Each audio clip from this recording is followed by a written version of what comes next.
नमस्कार, भारत एट 7 में आपका स्वागत है। मैं हूं चंद्रशेखर जोशी। इस बुलेटिन में हम आपको विभिन्न राज्यों की खबरें बताते हैं, लेकिन आइए सबसे पहले आपको दिखाते हैं इस वक्त की हेडलाइंस। कोलकाता सामूहिक दुष्कर्म को लेकर भाजपा की फैक्ट फाइंडिंग कमेटी पुलिस आयुक्त से मिली। पुलिस ने लॉ कॉलेज में एंट्री की नहीं दी इजाजत। भाजपा का विरोध प्रदर्शन, कहा सच को छुपाने में लगी है ममता सरकार।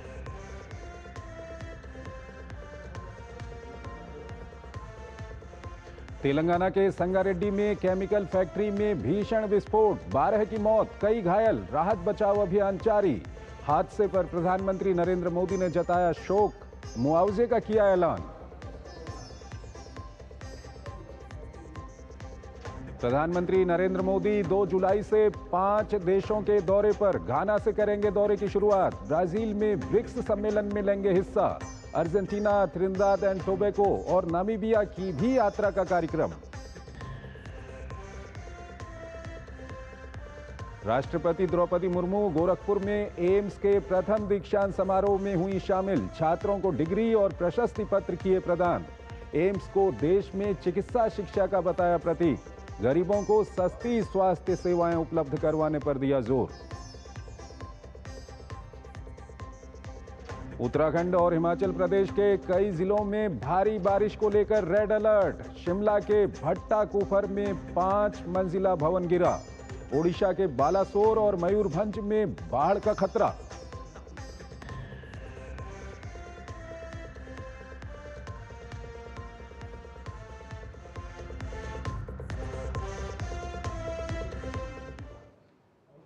और आइए सबसे पहले आपको लिए चलते हैं यूपी की ओर, और यहां हो रही है एक खतरनाक साजिश।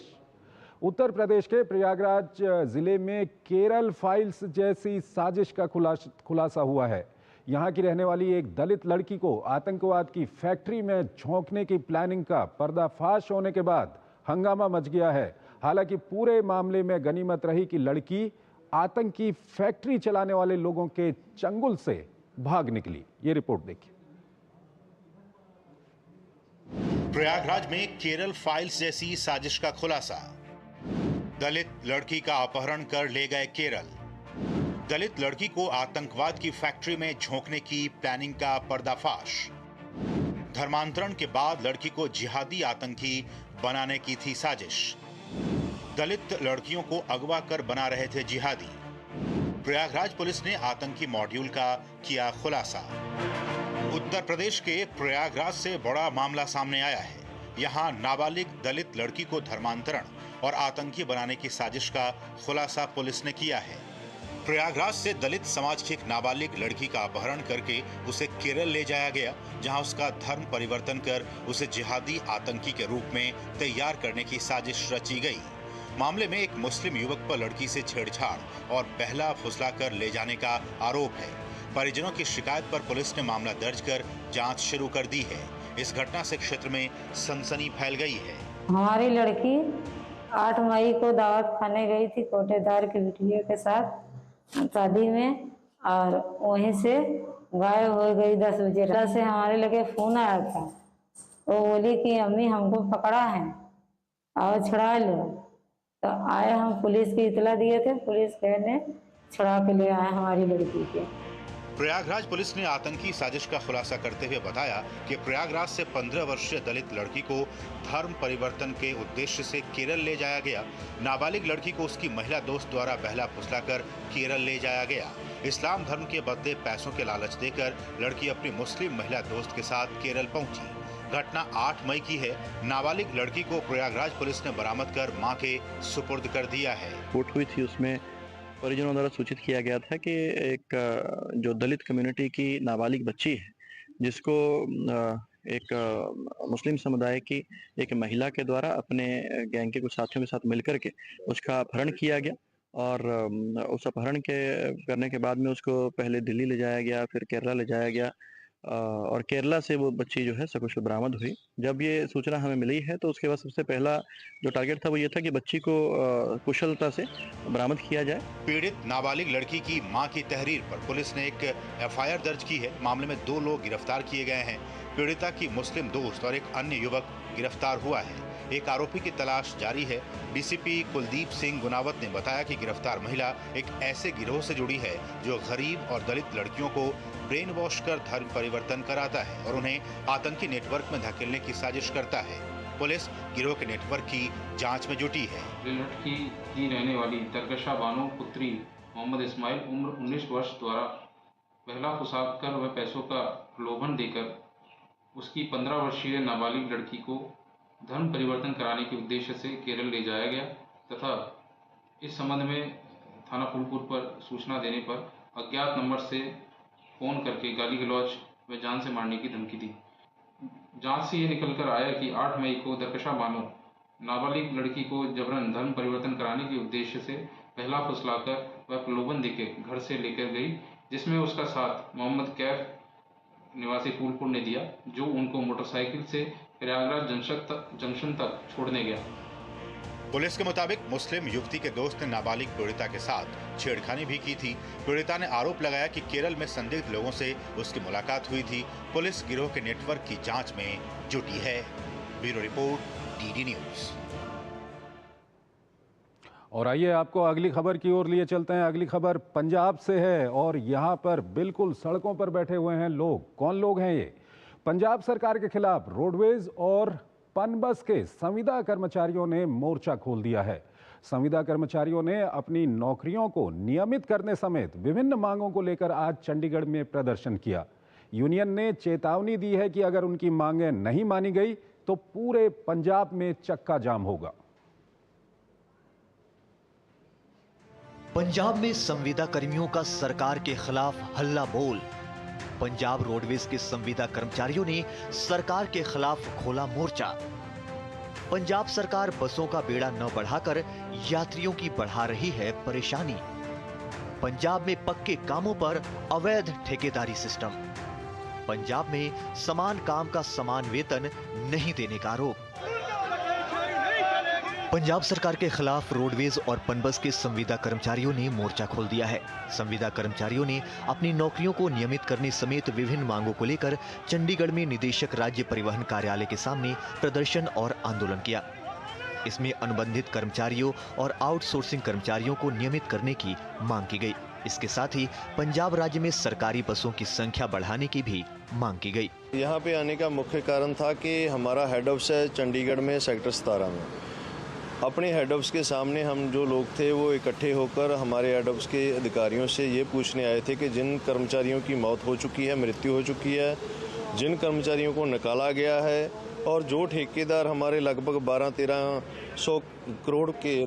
करोड़ के करीब रुपया लेके भाग चुका है, वो पैसे हमें कब दिलाओगे? इसी कारण के लिए हम यहाँ पे इकट्ठे होकर धरना दे रहे थे। भारी बारिश के बीच भी रोडवेज और पनबस के संविदा कर्मचारियों ने अपना प्रदर्शन जारी रखा। चंडीगढ़ पुलिस द्वारा भीड़ को तितर बितर करने का प्रयास भी किया गया। पीआरटीसी वर्कर्स यूनियन का कहना है कि पंजाब सरकार बढ़ती आबादी के हिसाब से बसों का बेड़ा न बढ़ाकर यात्रियों की परेशानी बढ़ा रही है। पक्के कामों पर अवैध ठेकेदारी सिस्टम जारी रखा जा रहा है। समान काम का समान वेतन नहीं दिया जा रहा है। सुप्रीम कोर्ट के फैसले को रौंदा जा रहा है। पनबस व पीआरटीसी में अफसरशाही व ठेकेदार कर्मचारियों व सरकारी खजाने को चूना लगा रहे हैं। यूनियन ने चेतावनी दी है कि अगर उनकी मांगे नहीं मानी गईं तो पूरे पंजाब में चक्का जाम होगा। हमारी जो मुख्य मांगे हैं, कच्चे मुलाजमों को पक्के करना, ठेकेदार को बाहर निकालना, आउटसोर्सिंग प्रक्रिया बंद करना और जो सर्विस रूल लागू करना, उसकी पॉलिसी बन रही थी। उस पॉलिसी को बनाकर हमारे हेड ऑफिस ने क्या पंजाब सरकार को भेजा है कि नहीं भेजा, लेकिन यहाँ पर हमने आकर देखा कि हमारा ही दफ्तर है, हम यहाँ के कर्मचारी हैं, इसी दफ्तर के अंडर काम करते हैं, लेकिन यहाँ का प्रशासन जो है हमें अपने दफ्तर के सामने ही नहीं खड़ा होने दे रहा। प्रशासन हमसे कोई बातचीत नहीं कराता, जहाँ इन हमारी मांगों का कोई हल नहीं निकालता। के बाद अगली रणनीति पूरे पंजाब को ब्लॉक करने की या चंडीगढ़ को ब्लॉक करने की होगी। सड़क परिवहन क्षेत्र में कार्यरत करीब 1 दर्जन यूनियनों के प्रतिनिधियों ने ट्रांसपोर्ट सेक्टर व ट्रांसपोर्ट कर्मचारियों की लगातार बिगड़ती स्थिति, टैक्सों में बढ़ोतरी, सड़कों की बिगड़ती हालात, श्रम कानूनों में किए जा रहे बदलाव जो कर्मचारियों के लिए नुकसानदेह हैं को देखते हुए मजदूर आंदोलन को एकजुट होकर आगे आने का आह्वान किया है। Bureau report, DD news. और आइए अब आपको लिए चलते हैं हिमाचल प्रदेश की ओर। बारिश का तांडव दिख रहा है यहाँ पर। हिमाचल प्रदेश में जून के महीने में ही मॉनसून ने तबाही मचानी शुरू कर दी है। करोड़ों के नुकसान के अलावा अब तक 30 से ज़्यादा लोगों की अलग अलग घटनाओं में मौत हो चुकी है और मौसम विभाग के मुताबिक हालात अभी आने वाले दिनों में और ज़्यादा खराब हो सकते हैं। ये रिपोर्ट देखिए। हिमाचल में मानसून ने अभी फिलहाल दस्तक दी ही है और अभी से ये हाल है। हालांकि मौसम विभाग का दावा है कि कल 1 जुलाई से मानसून कुछ हल्का ज़रूर पड़ सकता है, लेकिन उसके बाद आने वाले दिनों में मानसून की जो भारी बारिश का दौर है वो एक बार फिर शुरू होगा, जिससे आने वाले दिनों में हालात इससे भी ज़्यादा ख़राब हो सकते हैं।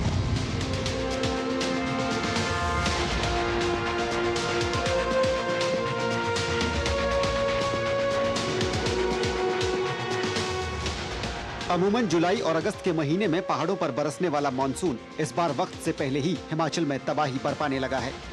हिमाचल के कुल्लू, मनाली, शिमला, सोलन, सिरमौर और कांगड़ा जिलों में मौसम कहर बरपा रहा है और अलग अलग जगह हुई घटनाओं में अब तक करीब 30 से ज्यादा लोगों की मौत हो चुकी है और इसके अलावा करोड़ों का आर्थिक नुकसान होने के साथ साथ 100 से ज्यादा सड़क मार्ग भी प्रभावित हुए हैं। ये 4 तस्वीरें हिमाचल के मौजूदा हालात बयान कर रही हैं। कहीं पर इमारतें ढह रही हैं, कहीं नदी में उफान आ रहा है, कहीं हाइड्रो प्रोजेक्ट खतरा बन रहे हैं, तो कहीं भूस्खलन से सड़क मार्ग क्षतिग्रस्त हो रहे हैं। आज सुबह राजधानी शिमला में एक 5 मंजिला इमारत गिरने की खौफनाक तस्वीर सामने आई है। भारी बारिश के कारण इस इमारत में पहले ही दरारें आ गई थी और स्थानीय लोग इसकी वजह इमारत के पास 4 लेन निर्माण कार्य को मान रहे हैं। हालांकि इस घटना में कोई जानी नुकसान नहीं हुआ है।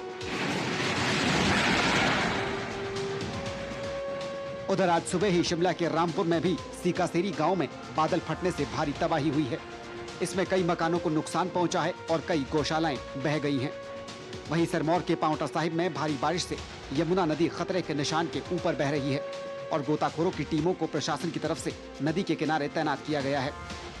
इस बीच मौसम विभाग ने प्रदेश में कई जिलों में रेड अलर्ट जारी कर रखा है। साथ ही पूर्वानुमान लगाया गया है कि मानसून अभी और ज्यादा असर दिखाने वाला है। आगामी देखिए वेदर की बात करें तो आज 30 जून को भी संभावना है कि प्रदेश के अधिकांश क्षेत्रों में हल्के से मध्यम बारिश होगी। साथ में कुछ एक डिस्ट्रिक्ट हैं जिसमें कांगड़ा, मंडी और शिमला, सिरमौर है, यहाँ पे 1-2 स्थानों में heavy to very heavy rainfall की संभावना है आज 30 जून को। इसको देखते हुए इन्हीं डिस्ट्रिक्ट्स में ऑरेंज अलर्ट जारी किया हुआ है। जो बाकी डिस्ट्रिक्ट हैं ऊना, बिलासपुर, हमीरपुर और कुल्लू, यहाँ पे हैवी रेनफॉल का येलो अलर्ट जारी किया हुआ है। हिमाचल में पिछले कई सालों से मानसून हर साल तबाही मचाता है और सबसे ज्यादा तबाही साल 2023 में आई थी, जिसमें 500 से ज्यादा लोग हिमाचल प्रदेश में मारे गए थे। इस बीच प्रशासन इस साल भी लोगों से लगातार सावधानी बरतने की अपील करता नजर आ रहा है। हिमाचल में मानसून ने अभी फिलहाल दस्तक दी ही है और अभी से ये हाल है। हालांकि मौसम विभाग का दावा है कि कल 1 जुलाई से मानसून कुछ हल्का जरूर पड़ सकता है, लेकिन उसके बाद आने वाले दिनों में मानसून की जो भारी बारिश का दौर है वो एक बार फिर शुरू होगा, जिससे आने वाले दिनों में हालात इससे भी ज्यादा खराब हो सकते हैं। हालांकि प्रशासन की तरफ से लगातार लोगों को सचेत जरूर किया जा रहा है। शिमला से कैमरा पर्सन राकेश कुमार के साथ धर्म प्रकाश, डीडी न्यूज। खबरें अभी और भी हैं, लेकिन पहले एक छोटा सा break.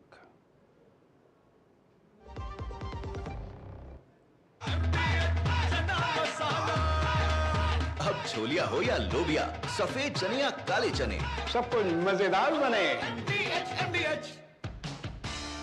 The world's largest accounting body, the Institute of Chartered Accountants of India, ICAI, proudly celebrates 77 years of trust, transparency and excellence. With Vishwasniya as the guiding light, the ICAI continues its march towards the vision of Viksit Bharat, shaping and powering India's economic growth.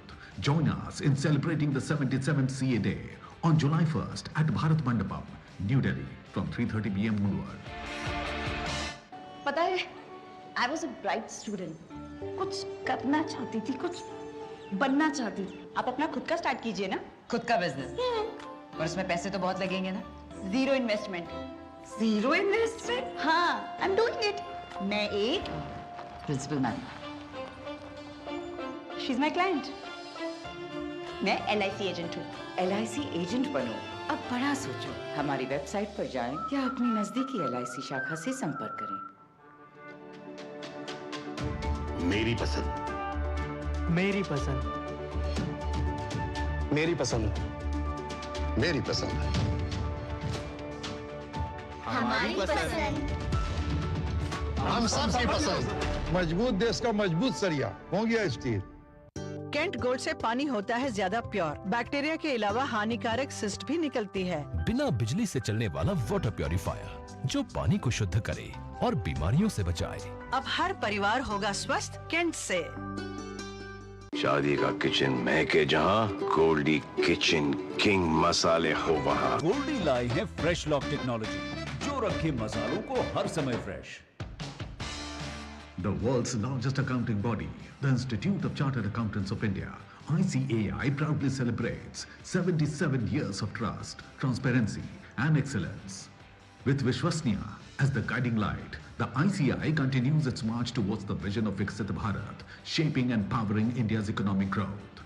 Join us in celebrating the 77th CA Day on July 1st at Bharat Mandapam, New Delhi from 3:30 p.m. onward.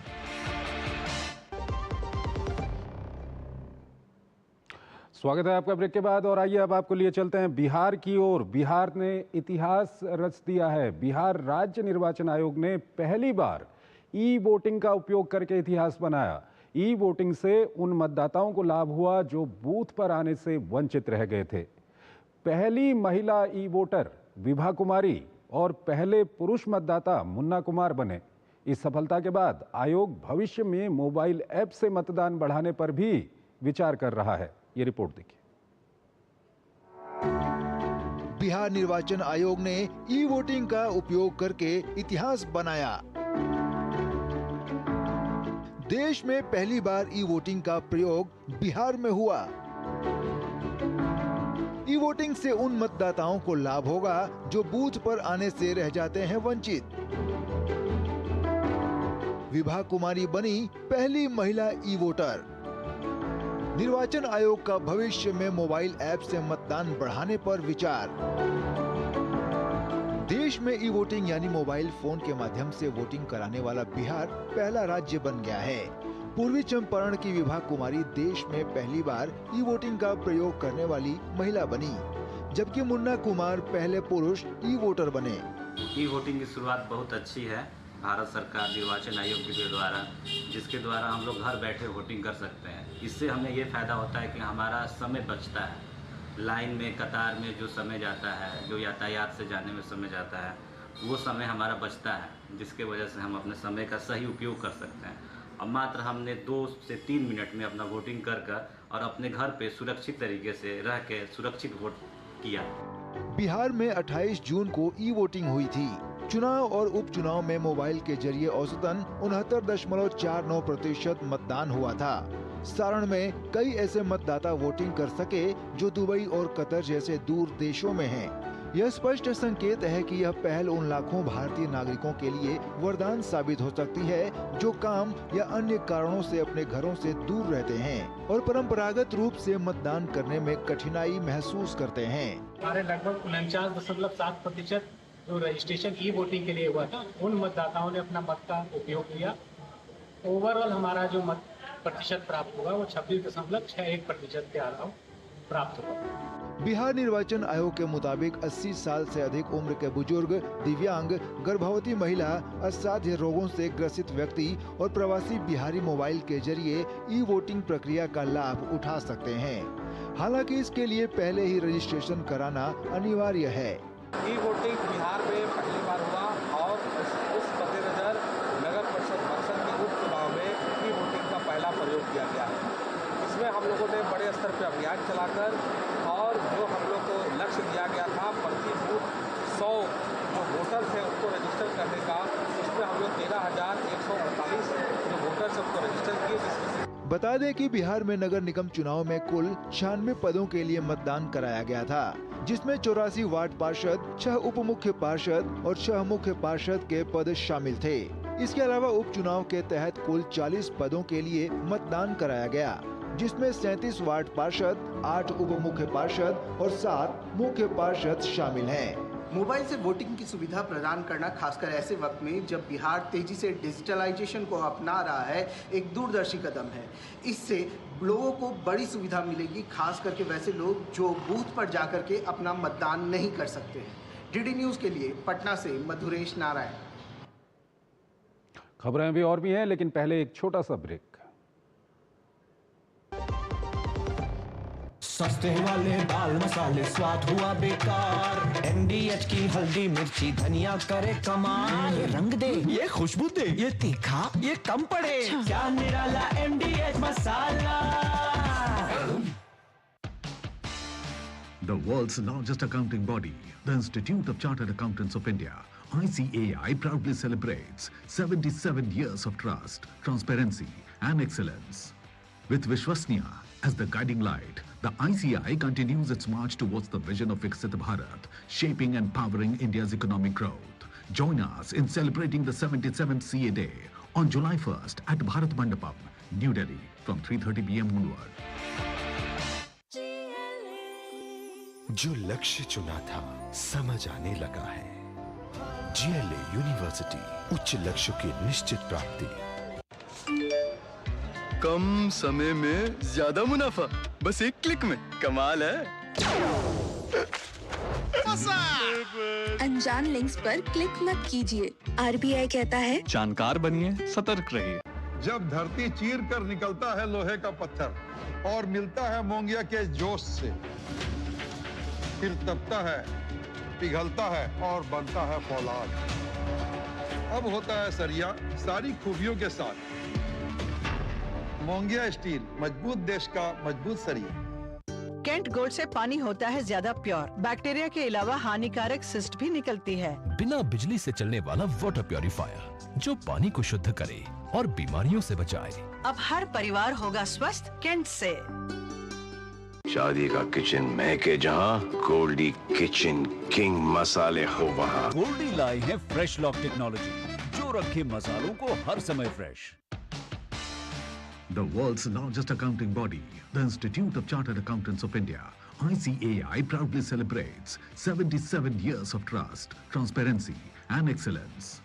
With Vishwasniya as the guiding light, the ICAI continues its march towards the vision of Viksit Bharat, shaping and powering India's economic growth. Join us in celebrating the 77th CA Day on July 1st at Bharat Mandapam, New Delhi from 3:30 PM onward.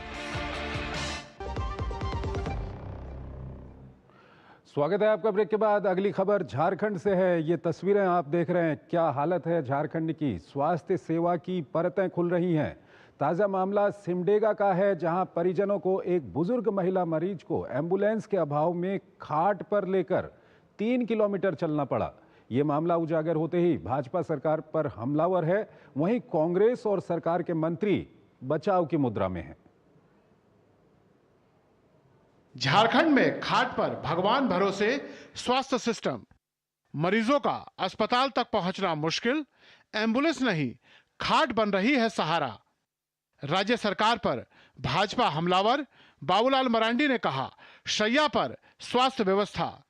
स्वास्थ्य मंत्री इरफान अंसारी का पलटवार, कांग्रेस भी बचाव की मुद्रा में।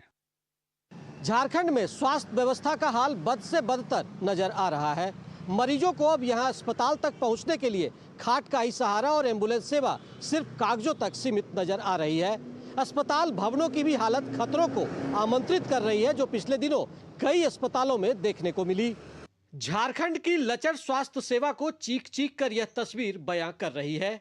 सिमडेगा के चुंदियारी गांव की यह तस्वीर है, जहां परिजन बीमार बुजुर्ग महिला को इलाज के लिए अस्पताल पहुंचाने की जद्दोजहद कर रहे हैं। खाट पर झारखंड की स्वास्थ्य सेवा नजर आ रही है, जहां मरीजों के लिए एम्बुलेंस सेवा दिन में सपने के जैसा है। हम लोग सुनते हैं रोज झारखंड सरकार का घोषणाएं होती है आम जनों की बुनियादी सुविधाओं को लेके, लेकिन असलियत में जब हम धरातल में देखते हैं तो वही ढाक के तीन पात हैं। मामला उजागर होने के बाद एक बार फिर झारखंड की स्वास्थ्य सेवा सवालों के घेरे में है। भाजपा के प्रदेश अध्यक्ष बाबूलाल मरांडी ने कहा कि दुनिया एक और विकास के नए आयाम लिख रही है, वहीं झारखंड के हालात बद से बदतर होते जा रहे हैं।